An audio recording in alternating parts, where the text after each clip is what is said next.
happy ngayon ng mga enemy. Pinalayas na ako ng aking me recently, nang dahil sa mababaw na rason, unreasonably. It's probably financially.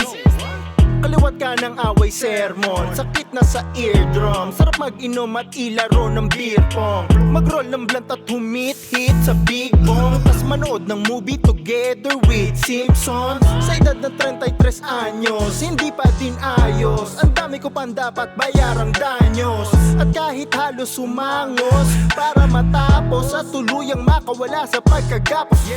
Sinuot ko aking Jordan, crossover pang end one. Problema ko'y iwan, yun nga lang butata. Ayoko na lagi sumemplang, gusto ko naman maging grade 1. Darating ba yung pabor, kusang bubuka ka? Hey, the fuck's going on? Hirap ng gantong kalagayan, bakit lagi sa'kin natataon? They said, hey, the fuck's going on?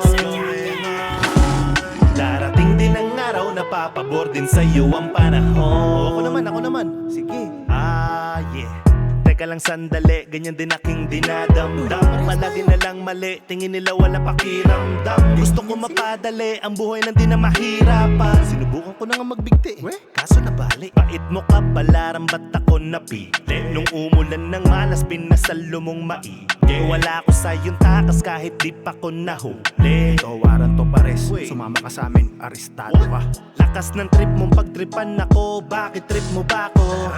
Trip tayo, pwede trip mo na ako. Nung maliit pa ako ay malimit na akong makamit ng babae yan ang gustong makamit. At isa pa, pwede ba ako naman bigyan ng alaga?